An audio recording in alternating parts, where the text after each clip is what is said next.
morning panel. This is part of our Reaching Audiences Conference. This is the second Reaching Audiences Conference that we have. This course is Media Economics and Entrepreneurship, and today's session is on media management and economics. And so today we're going to be talking about entrepreneurship. And we have three distinguished guests. We have many more than that, but three panelists with us and others in the audience taking part. And this, of course, is being recorded and will be shown on the interwebs later. So our first panelist that we have with us representing the industry is Betsy Ittleby. Betsy ran Little Idea, which is a product development company, and they had a successful merger with Aventus. Then her, along with co-founder Richard Sims, launched Tech Talent South, where she currently works and runs a code immersion program that teaches web development fundamentals in 8 weeks. In just under 2 years of launching, Tech Talent South has expanded from 1 campus to 6. They're located in Charlotte, Atlanta, Raleigh, Asheville, New Orleans, and most recently here in Texas, in Dallas. Graduates that have launched apps in the App Store from Tech Talent South, they've landed jobs as junior developers, they've launched startups, and done many other great things. Tech Talent South has introduced over 400 kids to coding through free coding classes offered at each campus. Betsy's been recognized as a Founders Institute mentor, a Charlotte Venture Challenge judge, Charlotte Global Shapers mentor, Power Up Challenge semifinalist, Blue Diamond Award finalist, a UNC Hackathon judge, and is currently a finalist and probably, hopefully, fingers crossed, winner tomorrow for Charlotte's Young Professional Entrepreneur. She just told me in the elevator, going to be going to the White House in a few weeks as part of their tech summit. I think so. We're very, very, very happy to have Betsy here with us. Please hold your applause so we introduce all the panelists. She also has some fun facts that she has an unnatural love for burritos, so she's in the right state. And Peter Pan crunchy peanut butter, very specific. Well, the crunchy part's very encouraging. She learned to water ski at 4 and scuba dive at 12 because her father had a mandatory fun policy. So thanks, we're glad we had to have Betsy here. Then to her left, we are very also honored to have Professor Greg Lowe, who is the head of the European Media Management Association and a professor in Finland at the University of Tampere, professor of media management there. He's also the community director of WRITE, which is an international initiative focused on developing research and practice in public service media for the 21st century. Just gave an outstanding lecturer at lunchtime as part of the conference, a really great talk. Really enjoyed that.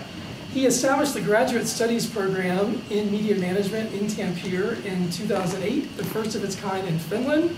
His students are a blending of recent university graduates and older professionals returning for a higher degree, mainly at the master's level, but also PhD students that he supervises. He has experience with these students all over the world since this initiative, and is really an outstanding scholar in our field, the president, like I said, of the European Media Management Association, and co-founder of a forthcoming book on managing media firms and industry, What's So Special About Media Management, publishing in August 2015. And he plays a mean guitar as a talented singer-songwriter as well, so that's a fun fact. And then we have with us Dr. Alan Albaran, who is a professor and chair of the Department of Media Arts at the University of North Texas in Denton, and the textbook author of many books that I've used in my courses and you've experienced in this class on the media economics side, the media economy among them. He previously served as the director for the Center for Spanish Language Media at UNT for 6 years. He holds bachelor's and master's from Marshall and a PhD from The Ohio State University. He's authored and edited 14 books and numerous articles on management and economics, media industries, and Spanish language media. He was the editor of the Journal of Media Economics and the International Journal of Media Management, and has lectured and presented workshops in 18 different countries. He also serves as an industry consultant as a member of the Gerson-Lehrman Council of Advisors. You have a fun fact? There's a bunch of cute grandchildren. What do you want to know? There you go. So please give a warm welcome to all of our panelists.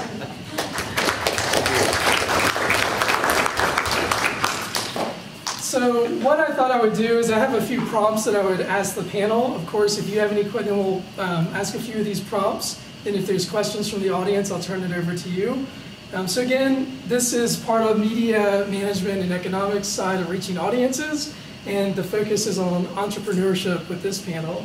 So the first question that I'd like to ask the panel is if you could just talk a little bit about the process and implications of management for entrepreneurship. I know that according to some studies, at least with nascent entrepreneurs, the typical size of the company is 5 employees or less. And so if you could just talk a little bit about, is management regardless of the size of the firm? Is there, should you manage differently or accordingly with a small startup and depending on the stage of that startup? So I guess that's kind of a broad question, but if you could talk a little bit about the process and implications of managing for entrepreneurial. And I guess we'll start with our resident entrepreneur first. Sure. Betsy. So we're actually right at a point where I think we're pivoting with our management. We went from 1 contract employee last year to now we have 30 and 5 salaried employees. So it's a very different beast. So when we started, we really brought on people that we knew. So people that you were partners with in class or that we had seen go through our program and we knew they were rock stars. We got to watch them for 8 weeks and really brought them on and let them be entrepreneurs. So they owned part of the company. A great example is we bring someone on and say, you're now head of curriculum. Yes, you're 24, you're head of curriculum. You need to go through everything. You need to streamline it. You need to work with all of our instructors and this is your beast. Report to us, but it's your thing. As we've grown, we've actually become a little bit more of a traditional working environment where we have to track people. We use, I don't know if you guys ever use like Basecamp or any product management software. You will. You should familiarize yourself now. So we actually use Asana, and it's a way for us all to check in with each other, see how everybody is doing, and especially with a company like ours, we have multiple campuses, right? So I have employees that are in Raleigh, North Carolina, and I have employees that are in Dallas. And I'm not there with them every day. So I need to make sure, we're all having team calls, we're connecting on a weekly basis, but still we're trying to foster that entrepreneurial spirit. So, our person in Dallas basically runs that market. So even though we have a process now where we know when we onboard a community organizer, which is a director of campus, they have to do this, this, and this by these dates before each session starts, we still let them have a lot of ownership. I hope is that a good start? Sure.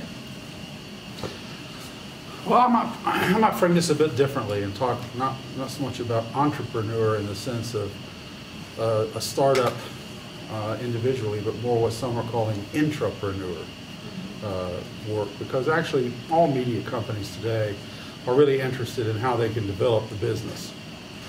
And so they're constantly looking for new ideas, new kinds of products, new kinds of services, and that requires developmental work.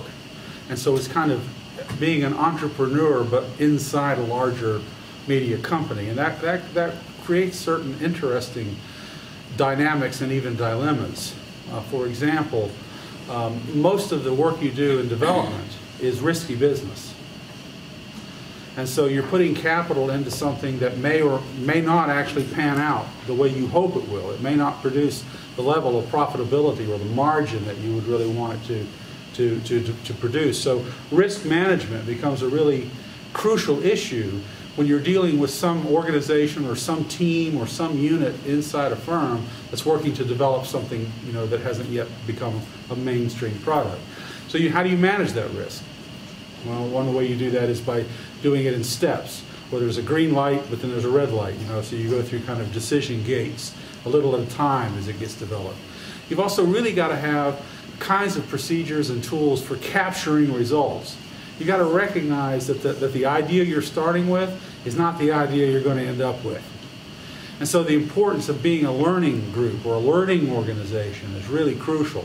Constantly monitoring what are you doing, how is it working, what's wrong, what's not, what's going really well, to develop what's the kind of like the nub of the thing that really works, and then get rid of the chaff that's just draining expenses.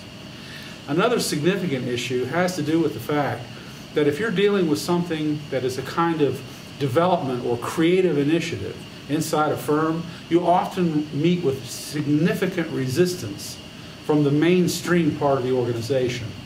What Govindaraje and Trimble called the performance engine, right? That part of the company that's actually making all the what money is being made.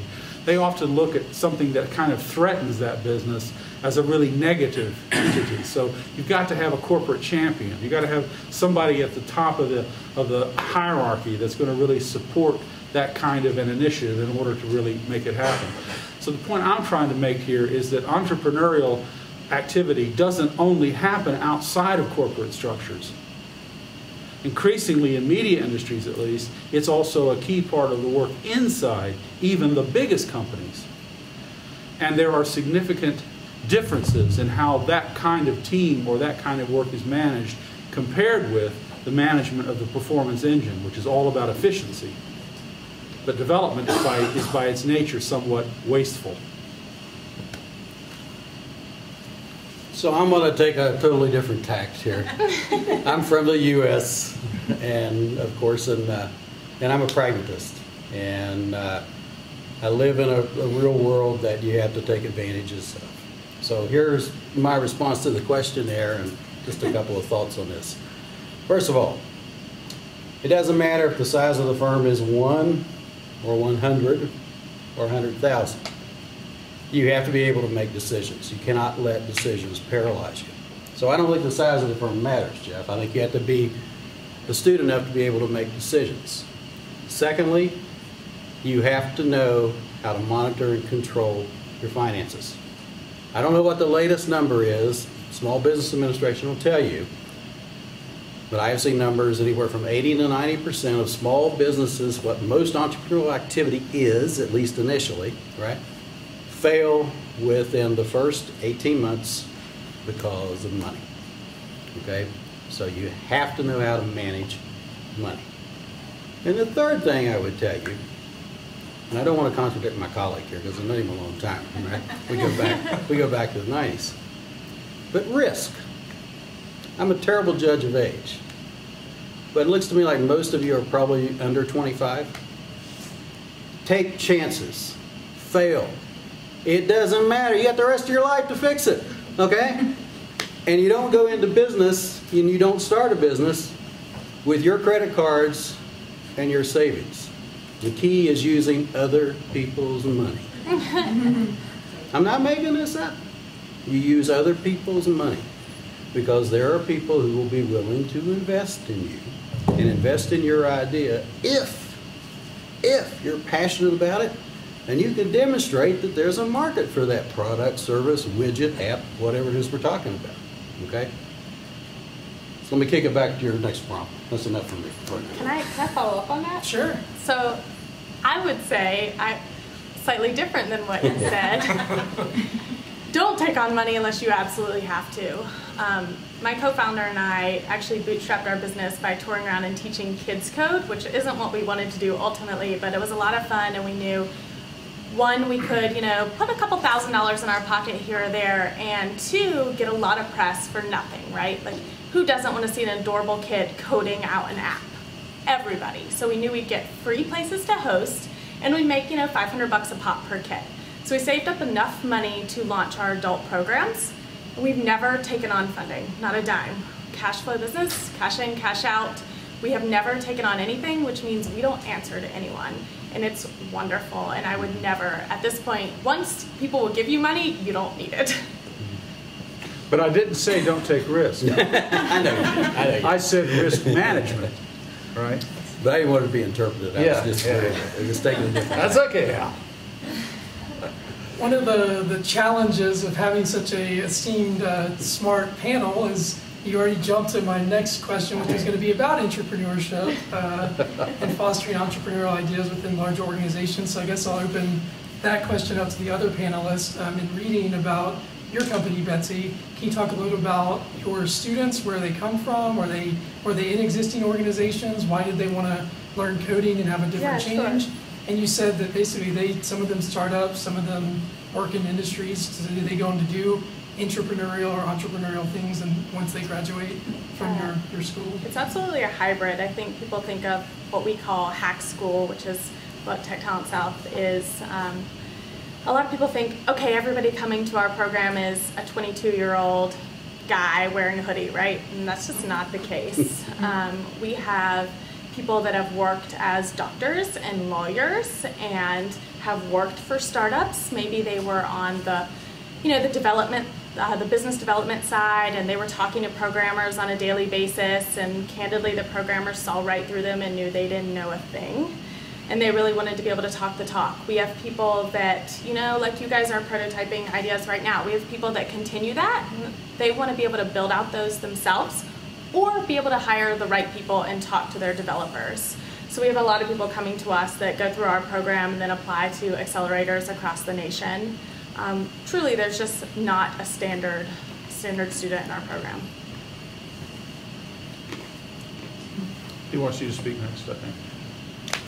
I don't know squat about entrepreneurship. I really don't. But I will take another angle on this, and that is about the need to get yourself financial education.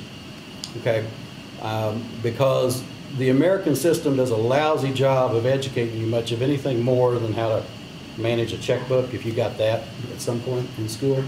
So I would encourage you to start becoming literate about your own financial education. It's extremely important, particularly if you want to be an entrepreneur, you want to have your own business someday. And I'll tell you some place to start, some foundational reading, and I have no ties or anything, but start with Robert Kiyosaki's Rich Dad, Poor Dad, if you've never read that book, okay? I promise you, it will enlighten you about how you think about money and what you've always been told about what you need to do. Because we've been ingrained in our society to make good grades so we can get into college, so we can get a good job. What comes next? Come on. Make money, yeah, what do you do with the money? You buy a house, right? Or you buy a car or whatever. There's nothing wrong with that, but it is a dream, okay? What every one of you need is a business.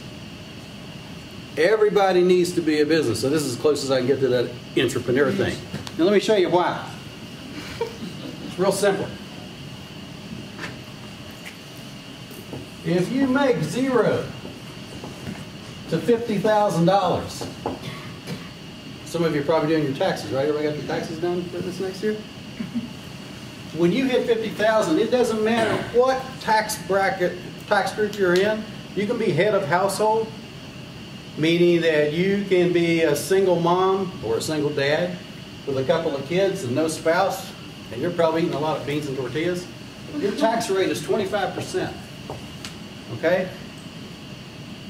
That means you make 50 grand, you're subject to $12,500 of that going to the government. But if you have a business, if you have a legally established corporate entity, the business tax rate in the United States up to $50,000 is only 15%. We do not live in a society where the government takes care of its citizens. Our government looks out for businesses and industry. The only way to beat that is to form your own business, okay? Which I'm sure you're probably getting into in this class, all right? But again, this goes back to understanding the money and understanding the finances. Don't go into business, as a dumbass, all right? You're killing yourself. You'll kill your professors. You'll kill me. Get educated, right? Get educated. Do things the right way, because the government creates these opportunities for businesses to take advantage of, okay? And if we as individuals kick back and don't take advantage of it, who's losing? I could add another question. Everything you said, I agree with this. Let me ask you a question. What's the purpose of a business? Huh? Make money. Pursue passion. Peter Drucker, who's a famous media or famous management guru, asks this question very frequently, and the most common answer is exactly that one. Purpose of a business is making money. He said, no, that's not the purpose of a business. The purpose of a business is making a customer. If you can make a customer, you make money. If you can't make a customer, you don't make money. And I mention this because people who are studying media, generally speaking, you become very product-centric. In other words, you focus on the product, you focus on the content, you focus on the media substance that you're making. But if you really want to be successful, you've got to start at the other end of that thing. You've got to start with who is the market, who is the customer, what is the audience, who's going to buy this, who's going to watch this, who's going to read this, who wants this thing. Your goal is to always create the customer and continually manage the relationship with that customer. And that's a customer-centric perspective, which is not natural to media people. So start a business, that's a good idea. But what business you start, run it from the perspective of who is my customer, what is this market, what is the problem I'm going to help that person solve, or the need that I'm going to provide a service that is satisfied. Then you can be successful. But if what you're doing is thinking about my big idea, my product, my app, then the chances that you fail is really high in that same category as Al just mentioned. One of the things I want to ask about is, of course, one of our sponsors of this conference is Dr. Wilkinson, who runs the Thomas J. Harris Institute for Hispanic and International Communication. And you sort of mentioned this morning, a lot of our discussion focused on a U.S.-centric view. So the question I have is sort of if you could talk about an international perspective of entrepreneurship, and that could come from, we've had previous speakers in this class talk about, when they look for coders, sometimes they make that decision whether to outsource it to India or another country if they don't have the homegrown talent from a tech talent south. Then, of course, crowdfunding is something that's equity stake is allowed in European countries. It's not yet allowed with the rules being worked out on the Jobs Act here in the U.S. So maybe just talk a little bit about the international perspective from entrepreneurship, either from the applied end or sort of the other spectrum. Okay. Well, I live in Europe, and I work at as they said, the University of Tampere, which is in Finland, and I've lived in Europe almost 20 years now. So most of my business experience as well as academic experience is there. And one thing I can say is, you have to make there's really important distinctions to be made between large markets and small markets. The United States is the most important market in the world, right? But it is the exception, it's not the rule. No other country has the gross domestic product the United States has. Nobody else has the same degree of kind of soft power influence around the world that the United States has, right?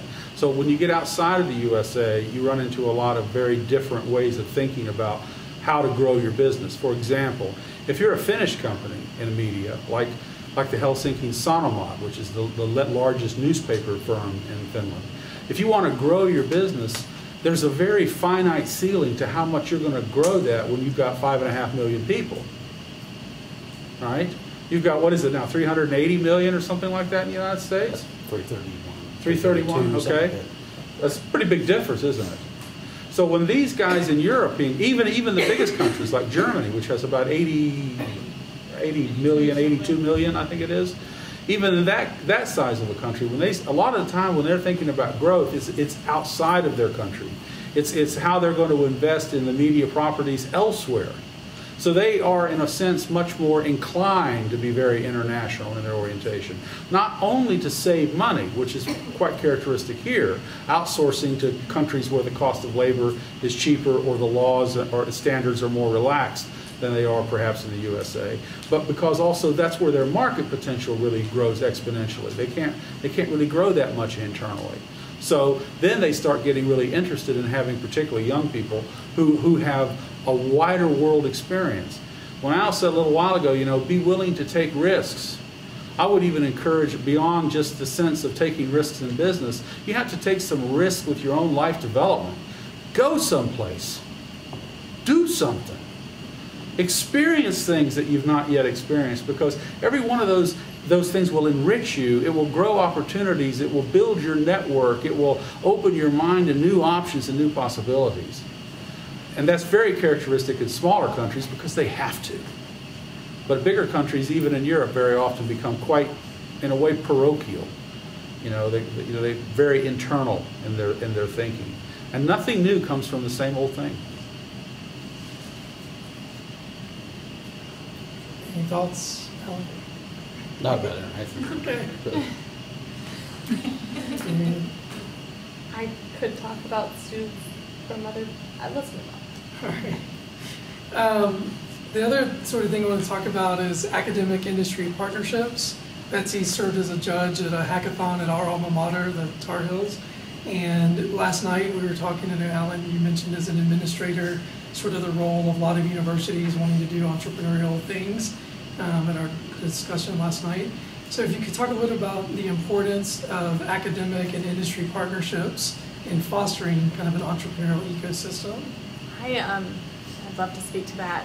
One, anything you guys can get involved with, do it. I can't tell you how many people I've hired that have been on internal pitches for universities or have come to, I've spoken at quite a few, or they've come, had coffee with me afterwards. I'm like, this is a great person. I should get them as an intern right now. Go to those things, pitch an idea, don't be afraid.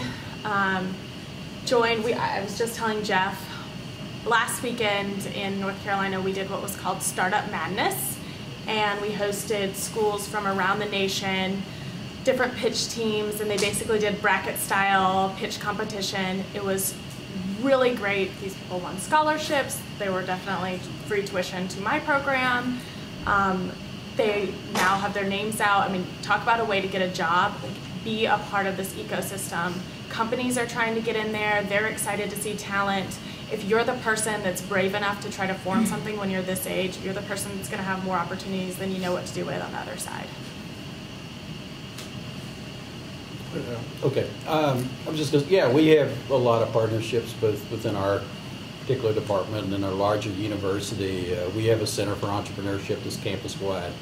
They have a $100,000, I think it is, competition every year where you go through a win-a-win process, and finally you get down to a few finalists to get to pitch their ideas and so forth. So it's kind of similar in one respect to the startup thing. We have I'm not directly involved with it, but I know we have an innovation greenhouse on our campus, which is really an exciting kind of new thing that have started over the last couple of years. And the idea there is to kind of bring people from different disciplines together, particularly students from different disciplines, to share those ideas and so forth.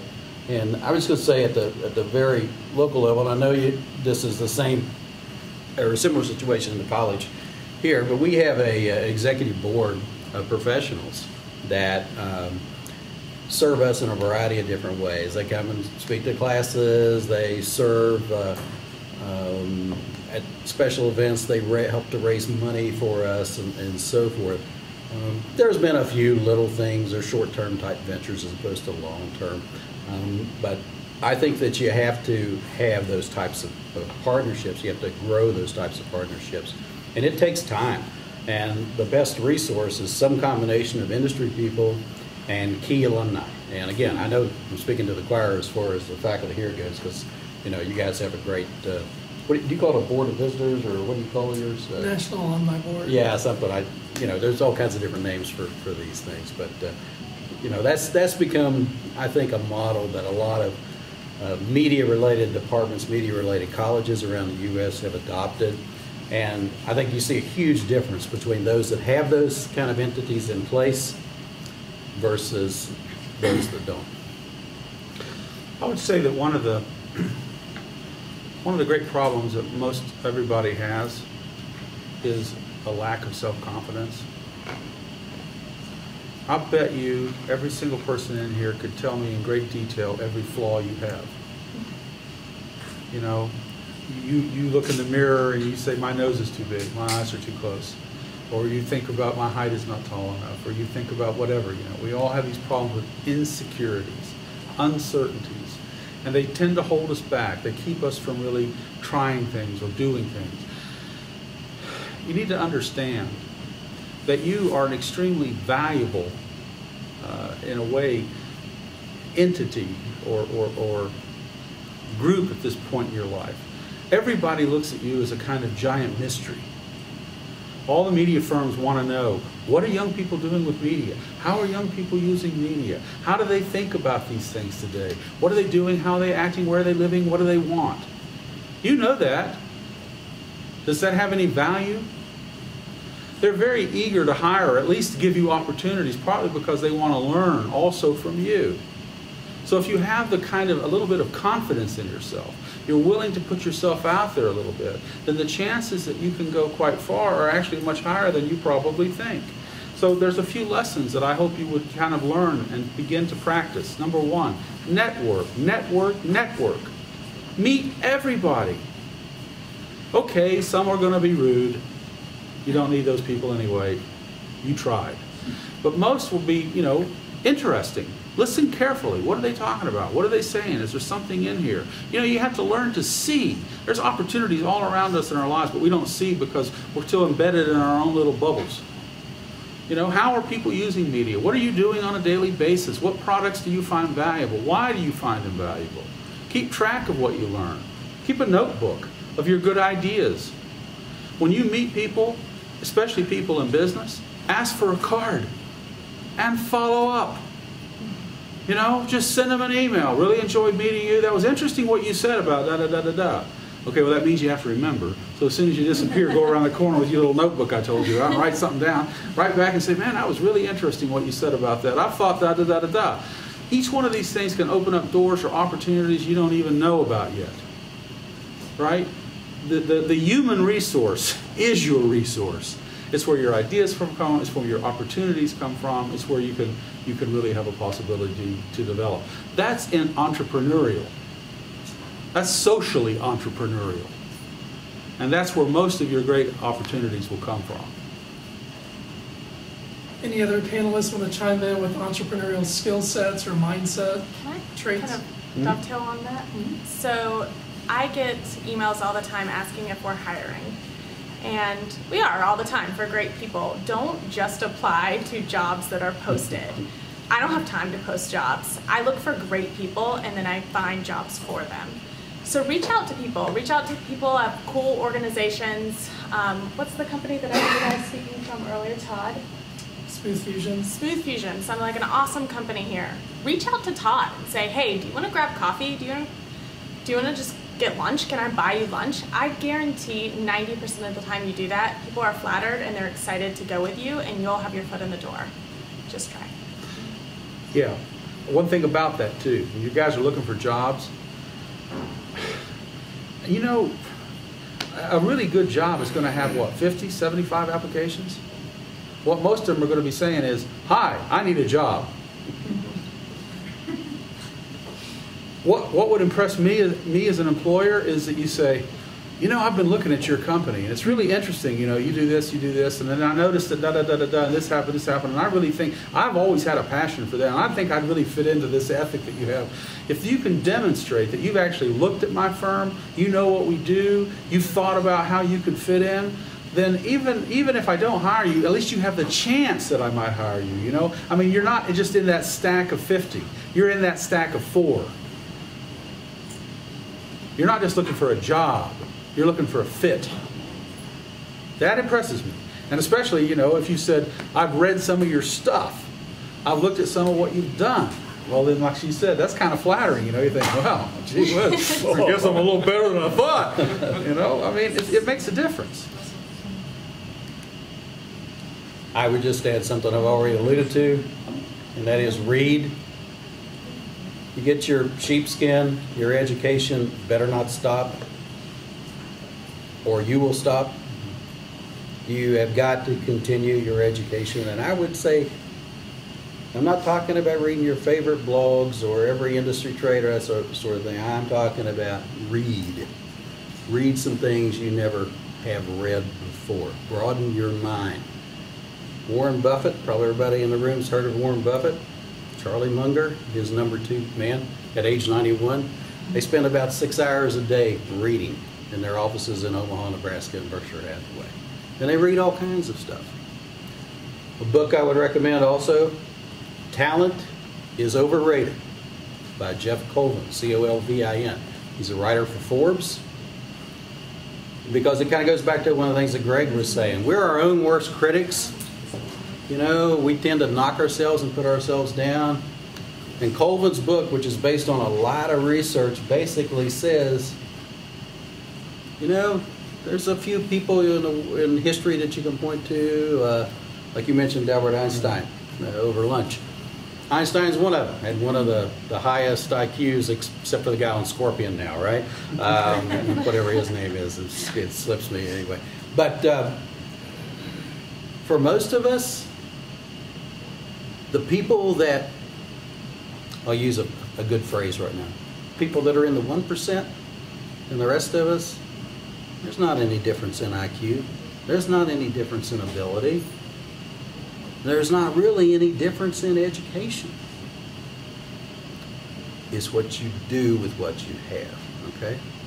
And that's what the whole premise of that particular book is about. And, you know, I would encourage you to read about things so that when you are on interviews, whether you've asked somebody out or, you know, you're going kind of to the traditional route, that you can carry on a conversation. What do you like to do outside of, what are you going to talk about? You need something that you can refer to, right? And that's just another thing that'll demonstrate, hey, he or she's on top of things, you know?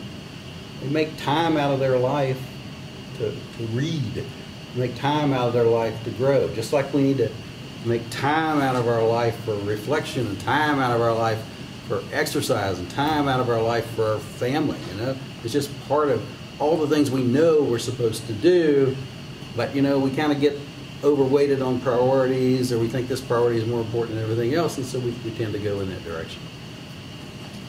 Take a pause for a minute just to mention, now that we're almost halfway through, the hashtag that we're using for the conference is reaching audiences. So if any of you in the audience want to tweet about the conference and what our excellent panelists are saying, please use hashtag reaching audiences. And then of course the hashtag for this class is TTUME for Media Entrepreneurship. So you can use both of those hashtags in referring to this panel. I just have one final question, then I'll open the floor up to questions from the audience. This morning's panel talked about streaming, and we had a very good discussion of streaming for television and other types of entertainment, sports rights, and things of that nature. When we talk about entrepreneurship and media entrepreneurship, it seems a lot of the ideas that the students are working on in the media space tends to deal with digital entertainment, sports media, e-commerce, things in that area that are highly dependent upon the internet, and just like streaming is. So of course, you know, in the last few months, we've heard a lot of vigorous debate about net neutrality. So I was wondering if the panel could just talk a little bit about the role of policy or regulation in helping or hindering startups or entrepreneurship. Go ahead, Betsy. I was hoping you'd start. Well, I'm not really a policy wonk.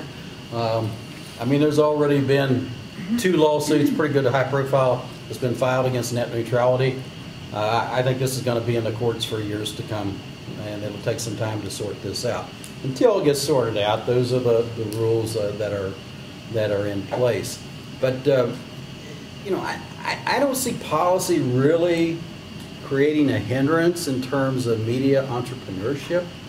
If any of us had the crystal ball and we knew where the world was heading, obviously we wouldn't be sitting here talking to each other, right? We'd be on Wall Street or The White House. have my own private island or whatever, you know, that would be the case. But, you know, what kind of trends are there? And you mentioned, you know, I just finished a new edition of the management book, and I'll give you a quick little preview.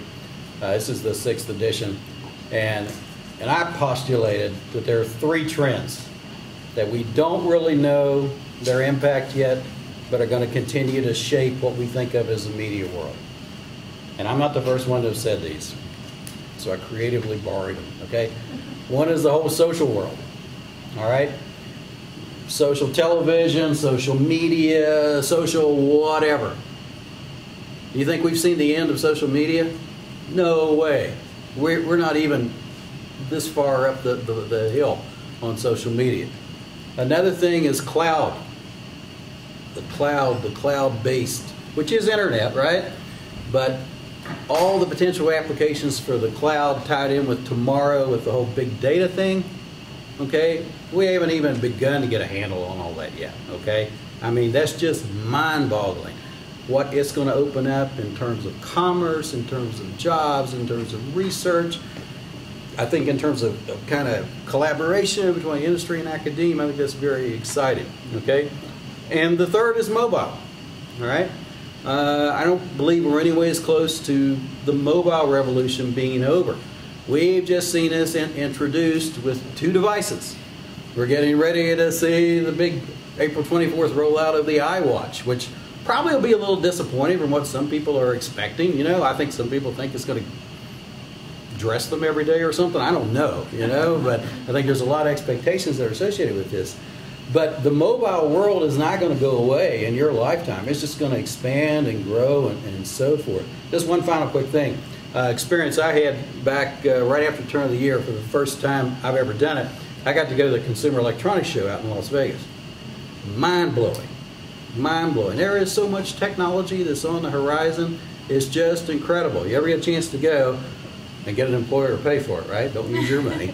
By all means go, because it's just amazing. This whole thing that we call the Internet of Things is exploding. You know, wearables. I mean, I've got a wearable on. This is my little Fitbit thing. It tracks my walking and calorie burn. And all. Oh, okay. Very cool. But, you know, connected cars are out there. Everything smart for the home is out there. It's being created. It's being innovated. And not every one of these has some sort of connection to media, okay? But there's a lot of tie-ins. And the exciting thing from these old gray eyes are that there's a lot of application for you folks to use your skills in lots of different ways going forward, okay? So I just think the potential for the future is just unlimited. I mean, I really do. I know that sounds like a cliche, but I think those 3 trends, and there's probably some others, but those are the 3 that I see on the big horizon. And certainly policy is going to impact some of those to some degree, okay? But I don't think policy can ever, net neutrality can't begin to capture everything that is happening, right? It's out of the box. It's out of control, right? So policymakers are going to be trying to keep up with all this, and I don't see any way they're going to be able to do that. Well, the profitability of media industries is historically, they've been very high margins. Newspapers, radio channels, television channels, they had really significant profit margins. 20%, 30% was not unheard of. Now, why did they have those kind of big profit margins? Scarcity. Because there was only 1 or maybe 2 newspapers in a city. There was only maybe three television channels, 4 or 5 radio channels. So the fewer the number of media outlets, the higher the demand for the space, the fewer the places where audience could turn to, the less fragmentation. Scarcity creates profitability. So part of the push behind the effort to roll back or to end net neutrality is in some ways about creating, again, a certain degree of scarcity and being able to increase the amount of cash that you can charge for different kinds of services or different degrees of access, different speeds of access, different sizes of bandwidth. That's part of what the equation is. Of course, another part of the equation is partly what Al was referring to when he said he went to the big trade show out there in Vegas and saw all this new technology and all the developments underway. The fact of the matter is, the period when there's been enough bandwidth, enough electromagnetic spectrum for every possible application is coming to an end. There's much more of a fight over wanting to use bandwidth for a lot of different kinds of applications, particularly mobile media. So there's already an agreement that the 700 and 800 megahertz bandwidths in the United States will be turned over completely to the use of mobile media applications, right? It's an opportunity market right there. So when you talk about regulation, you have to understand that regulation has the role of, on the one hand, it can allow things. It says what you can do, and therefore what's opportunity, but it also has a role often in saying what you can't do or what you must do. So then that's about something that limits opportunity, so to say, commercially, or it creates costs that you as a firm have to bear that you might not want to bear. It might be better for your bottom line if you didn't have certain obligations. You could get rid of those obligations. So regulation is actually very important to keep your eyes on, because when you watch the debates about policy, who's for something tells you a lot about where the industry sees future profits or where they think they're losing money at the moment. Where you see another group opposing that policy, it may be because they have a vested interest in protecting the status quo for their own profitability, or because they think for ethical reasons, service reasons, public reasons, it's not a good idea. So if you're going to be an entrepreneur, what happens in regulation matters, because that's going to determine a lot of where the constraints are and where the opportunities are. And sometimes also regulation will create supports. You know, for many years, newspapers in Europe, for example, were subsidized. They're commercial operations, but the government supported them by giving them big tax deductions and write-offs, with the theory that they support democracy, the democratic process. That becomes a de facto source of revenue because they don't have to pay the same amount of tax as other kinds of firms do. So regulation matters a lot, both to costs and opportunities as well as constraints and restrictions. It's worth watching. I would agree with that, and I actually have personal experience, not with net neutrality, but with regulation, having jumped into lots of different states and not being that familiar with the regulatory status in those states has been exciting, to say the least. I have been very lucky to be married to an attorney. But I will also tell you, so know regulations that impact your industry and whatever you're starting right away, but don't be afraid of them. We are in an interesting space where hack schools are new. They're a new concept. So certain states are trying to bundle them in with post-secondary schools, like a community college, and some states govern us very differently. What I've learned is, you can work with the people that are putting down these regulations. So we've been in contact with them, and actually they're not scary people. They're great. They're excited for what we're doing, but you have to have a conversation with them to move things forward. So don't be afraid to start just because the regulations seem daunting, because they will, and whatever you look at will be vastly confusing, but that's okay. Just start anyway and then work with the people that you need to. And I separately wanted to say that I think that you guys are really better equipped to do any kind of web-based startup than most of your peers, right? Like, I assume all of you, you're in media communications. I mean, how many of you know something about SEO and Google Analytics? You are already light years above, like, the majority of your peers. You already know, I assume a few of you know some stuff about film and Photoshop. All of these things are huge assets when you're trying to start, starting a technology startup. So if you don't know those things, set up a Google Analytics account today and learn it.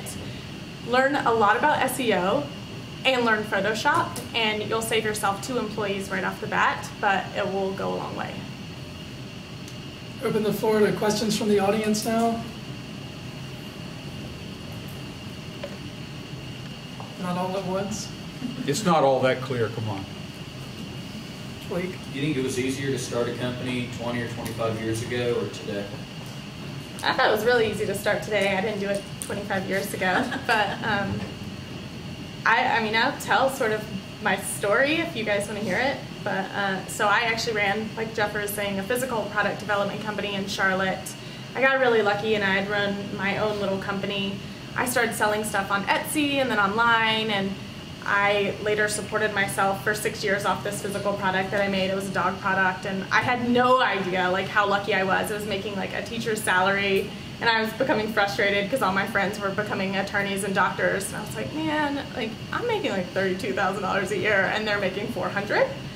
So I got lucky, and I onboarded as president of a physical product development company where we actually helped people launch ideas, and it was the best thing I could have ever done for myself because I watched idea after idea after idea be built out.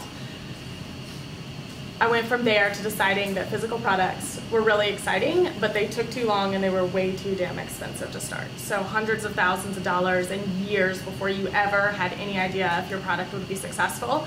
And I had watched a lot of people kind of in the outskirts of my crew go through like tech accelerators and build out new companies and really live that dream and, you know, sell them, take on funding, do all this cool stuff in a matter of months and years. And I was so jealous. So I jetted off to Chicago to one of the first immersive code programs in the nation and abandoned my husband temporarily and learned to code myself. And while I was there, I met my co-founder, and to be completely candid, we counted heads, we knew what tuition was, and we thought, well, damn, there is a business to be had here. Why isn't this happening down south? A couple beers too many that night. We're like, we'll do it! And 6 months later, we launched.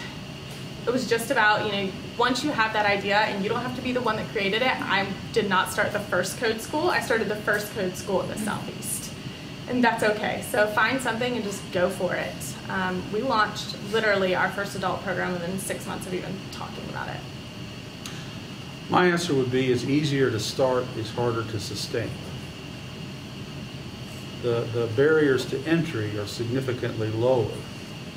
You know, you can start a media-related product, you know, without significant cost, but actually growing that to a level where it provides you with an income and being able to sustain its profitability, it's very difficult because development happens so quickly. Game-changing technologies or game-changing applications that compete with you happen unpredictably and so fast that like Alan was saying, you really have to stay on top of the game. You have to be constantly monitoring the environment. You need to read and read and read and really pay attention to what's happening. So it's harder to sustain a business today, but it's easier to start with. I don't know if you covered this in your class or not, but here in the state of Texas is very business friendly. You can go to the Secretary of State website and you can establish a corporation here in the state of Texas in about 15-20 minutes online. It costs you $400. Now you have to make decisions about what type of entity that's going to be. And I only recommend one type, and that is a limited liability corporation. You have to make a decision there is, are you going to be a partnership, which means that it will run through your 1040 on your personal income tax, or you can have a corporation, which means then that you have a March 15th due date unless you establish a different fiscal year. You can get a federal tax ID number in a matter of seconds from the IRS. Okay, so it's very quick to start it, but that's just getting the paperwork and all of that together. And Greg's absolutely right about is sustaining that and keeping it going. But this is a very friendly state. I was harping about taxes a little while ago. Texas is a very friendly state. We do have a franchise tax here in the state of Texas. The first $250,000 you make in Texas is totally free from any kind of state taxes. So it's very nice. If you have a legal entity though, you do have to file a franchise tax report. That's due May 15th of every year. Okay? For the record, I have my own corporation, all right, and it is established as a separate C Corp, and so I've already filed my corporate taxes for 2014. My wife also has an LLC, but hers is different. We have some rental property that's what she does in her business. I do consulting and anything else, other activities that I do. I run it through my corporation, and it keeps all of that out of our personal life. And one of the things you want to do if you're in business, if you haven't heard this pearl of wisdom that I was told a long time ago, you want to protect your business from your personal assets. So you want to protect your personal assets from your business, okay? We have a lot of students, we're very big on production over at our shop. And we have a lot of students that say, oh, I'm going to start a production business. I'm going to, shoot weddings, or I'm going to, record kids' soccer games, or I'm going to be a DJ, whatever the case may be. And they buy the equipment and they start running cables and they set everything up, and they're not protected at all from a legal standpoint. And somebody falls and trips, oh my gosh. You know what they're going to be looking for? They're going to be looking for Betsy's husband, okay? Because they're going to sue your ass. They're going to take your house. And they can't do that in Texas. They can take everything but your house in the state of Texas. But and your guns. You get to keep your guns. No, I think they'll take your guns. Buy a house too, right okay? away. But But really, if you're going to do this, man, I mean, you owe it to yourself. You got to get educated. You got to go into the proper formation. And again, there's all kinds of cool tax breaks that you can get as a business that we can't get as a corporation. The reason I set up, I have to tell you this because it always kills people when I say this. The reason I set mine up as a C is because the IRS says you have to have a corporate meeting once a year of your shareholders. Well, my shareholders are me and my wife, okay? Now, the IRS doesn't care, doesn't dictate where we have our meeting. And I can write off the expenses to go to my meeting for me and my wife, okay?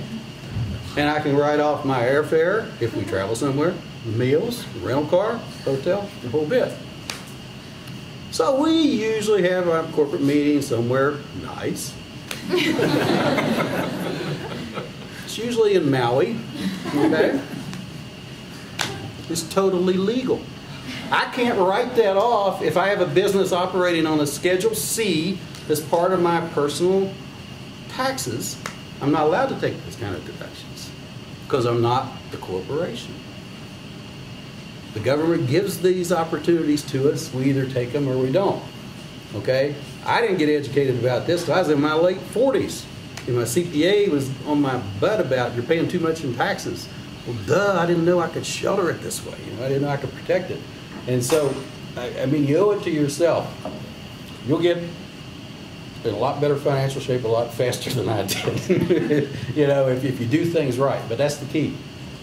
You got to plan it, and then you got to do it the right way. But again, our government is set up not so much to help individuals, but to help businesses, okay? That's not meant to sound anti-American, it's just the way it is, you know? Congress makes the laws. Who supports them? PACs, corporate PACs, right? You and I might write a check for $25 to whoever, you know, we like, or $100 or whatever, but we're limited as to how much we can give, but not the PACs. Sorry, that's my sermon No, about that's good. that. Do you have a question, Dr. Wilkins? I was going to ask Dr. Albrand if you talk a little bit about the professional development workshop I don't know if you're still doing it, that you used to do in depth. No, that went away with the center. I wish we were. What was the basic idea? Well, the idea was it sort of like was a continuing education thing. Not everybody can afford to, you know, be in a college classroom, go back to school or whatever. So we were offering some short-term courses that literally were one-day kind of training things, quick, you know, basics of social media marketing, you know, some aspects like the basics of Hispanic marketing. So people could send, they could either come as individuals or companies could send them, and it was, you know, one day or a half a day type of training thing, and we give them a little certificate, but you know, it's not like college credit or anything like that. I mean, that's another thing. There's so many training options that we have available for us now with the whole MOOC environment and all of that, and a lot of that stuff is free. Khan Academy, all those things I'm sure you guys have heard about. So there's a lot out there, but that was something that we couldn't sustain without staff when we lost the center. Other questions from the audience? Yeah. You said that you code. Like, what languages do you code? And like, what would, I mean, as for school, there's so many different languages out there. Like, do you teach all the languages in coding? So we teach what I like to call minimally full stack. So we teach both the back end and the front end. We focus in Ruby on Rails. Ruby is actually the object-oriented language. Rails is the framework.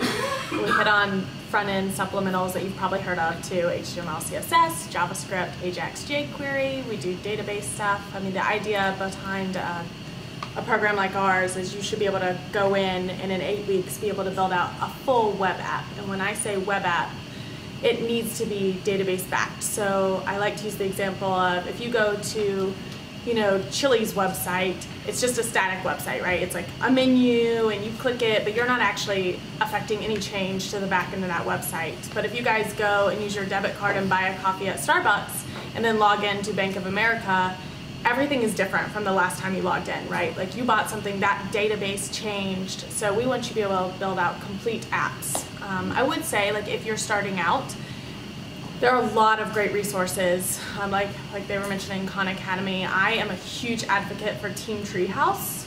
There are tutorials online. If you sit down for 5 hours, you can scaffold out, build out a social network. And if you're a nerd like me, I mean, I built it out and I was like, oh my gosh, look, Jason, I put a status for my dog. Look, Cody says blah, blah, blah. It's really fun, and it really does teach you whether you'll learn if you're interested in this stuff and if you can continue it. And if you have the discipline, you could teach yourself to code basically for free. It's hard, and programs like Tech Talent South exist because it's frustrating to sit in front of your computer for 10 hours straight. But you could learn everything from, well, Ruby on Rails being something we teach, and we teach it because it's approachable. Yeah, so we focus in MySQL, which is a version of SQL, but you could learn all of that stuff through these resources, and we had on a bunch of different databases, but MySQL being the biggest. How do you keep up with all the updates and everything? I don't. It's so funny because, of course, I used to code, and now people will ask me, they're like, well, you know, do you still code? You know, heck no, right? Like, I don't have time, I'm running a business. At best, we do free kids code initiatives in every city, and sometimes I'll like pop in and teach one of the kids, like a kids code session, but other than that, I really don't get my hands dirty anymore, and I'm probably like Rails 2.0, and we're probably on like Rails 5.0, I'm not even sure.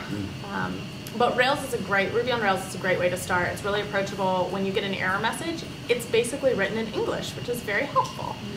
So you'll have access to it like from here. It can be accessed. Absolutely. You couldn't access our classroom, but you could go to Team Treehouse or code.com or code.org or any of those and go through tutorials. Yeah, we're actually in person, so we have our closest campus is Dallas. So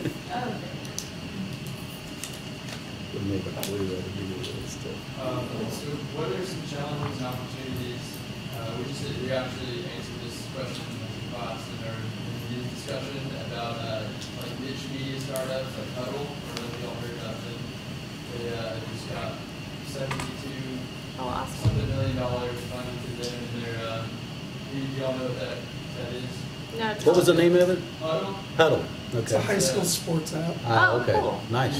Like high school athletes can go on there, and coaches, and they put them up to reach out to college campuses and coaches and get recruited that way. Is it basically like a social network, like build a profile and blast it out to potential recruiters? It's like a social network on steroids. Okay. Because it's like it's kind of career based in the sense that it's for these sports Right. users that they can use, but the ability that they've taken just basic features that social media apps have and incorporated just new little tweaks to them, not even anything major, and just made it to where they have a new experience with these recruiters that you wouldn't have otherwise. So it's really brilliant what they did. Yeah. Sorry. Yeah, that's the thing. How are they? Just like doing a niche like media startup, or some challenges that we would face or opportunities. Yeah, I would say the hardest part with starting something like a Huddle is, so I was lucky that I started a service-based industry, right? So as soon as I said I'm teaching on this day, I received revenue, which was awesome. So if you're starting a Huddle, there's a lot of expense that goes into that, especially if you're not a developer and you're having to hire your development, you're outsourcing that. I wouldn't say that there's a bunch of support for that right now, and especially I would think in a city like Lubbock where you're not competing.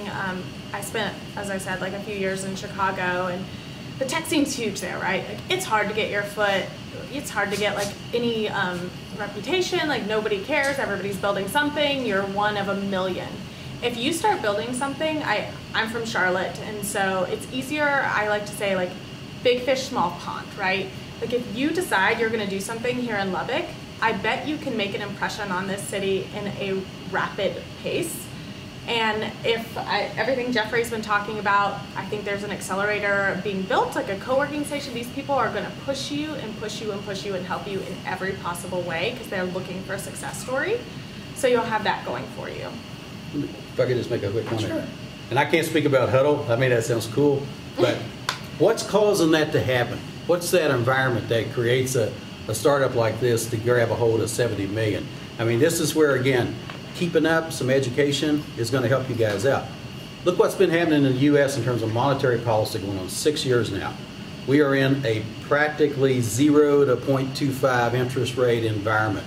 You cannot get any yield on any kind of safe investment. You have to invest in either in the stock market or you got to go in something alternative. I mean, even the bond market is under 2%.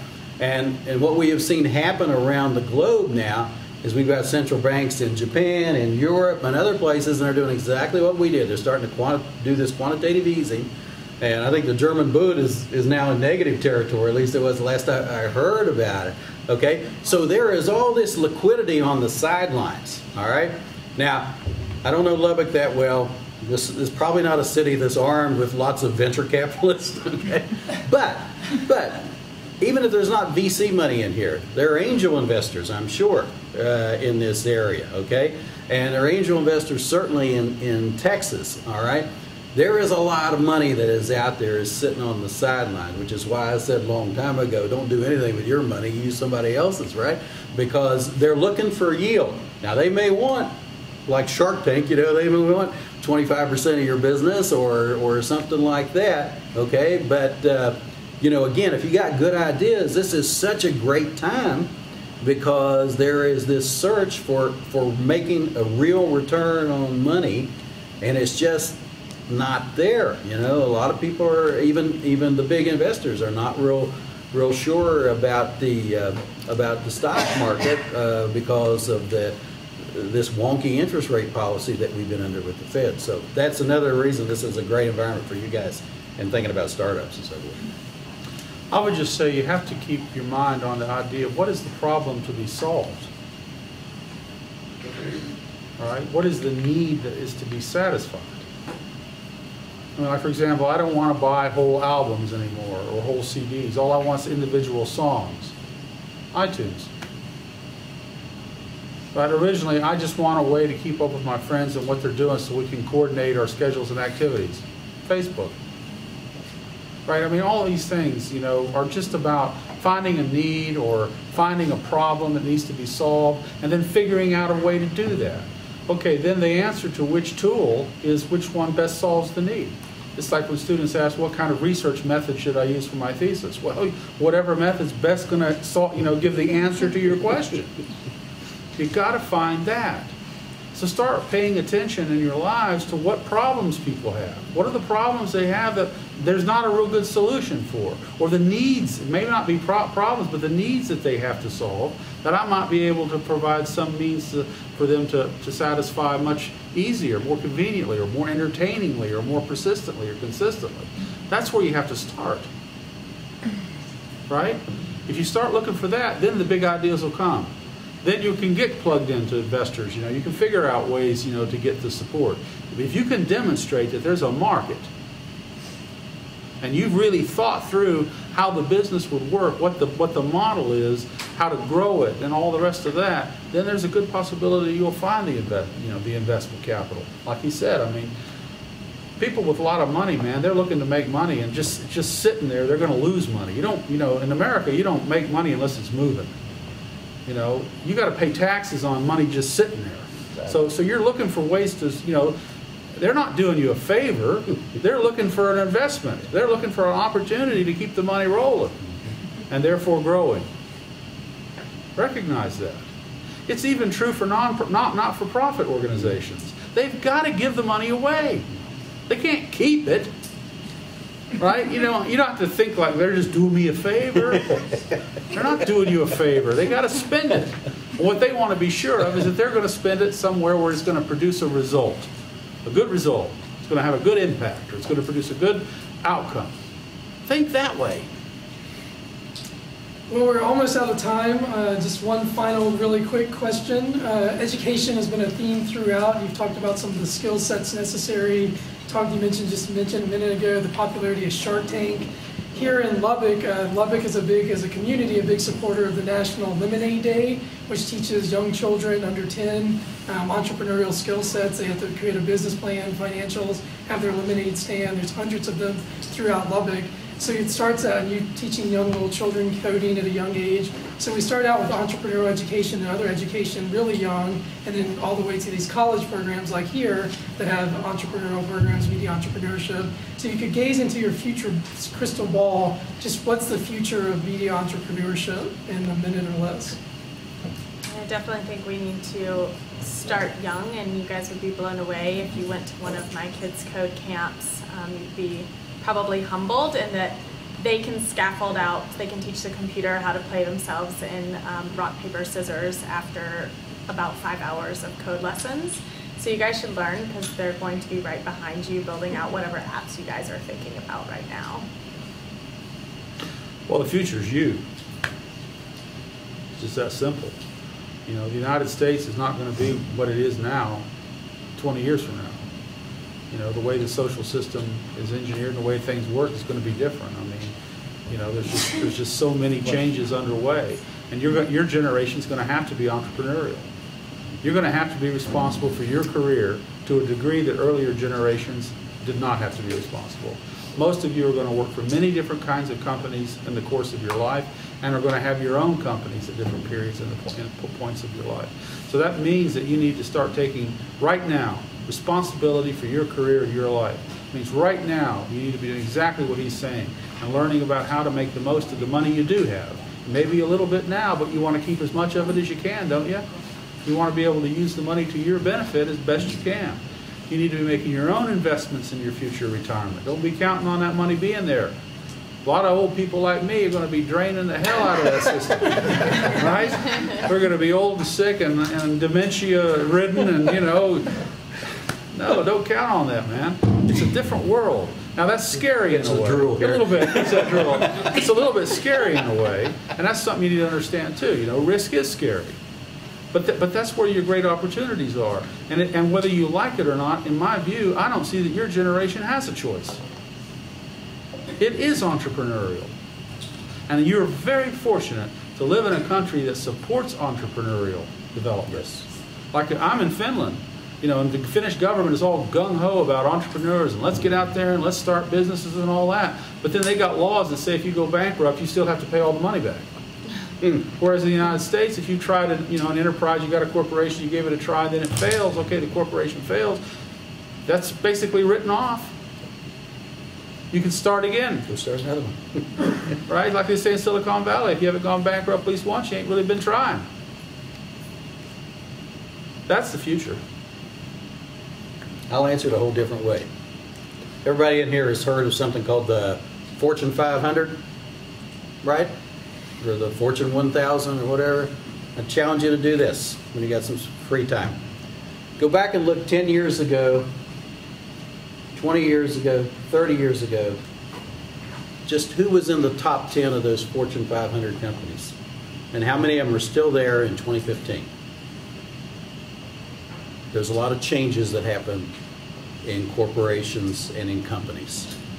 Okay, the company that's on top this year may not be there. And you've seen this in your lifetime. Google sprang out of nowhere, right? I mean, that's the classic example. Facebook came out of nowhere. Zuckerberg started that at Harvard for just people with an edu suffix, right? I mean, that was his original vision. He didn't think about going global with it or anything, as farthest thing from his mind. So there's going to be a lot of ebb and flow.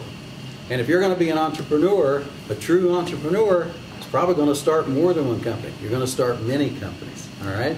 And some are going to be successful and some aren't, okay? But I think that's what the future is for you if you decide to go in that. Just don't be afraid. Have fun. You only live once, right? Take advantage of it. Go for it. So final announcements. Betsy at 5 o'clock, the Media Entrepreneurship and Innovation Group is going to be hosting Betsy in room 154. So you can ask more questions of her. There's flyers down here if you're interested. We're going to be continuing our discussion and conversation with reaching audiences and invite you to join us at 3:30 in room 266, where panelists are going to be talking about how media managers are using social listening and other big data techniques. So we'd welcome you to join us there in a little bit. And with that, please give a round of applause and thank our panelists.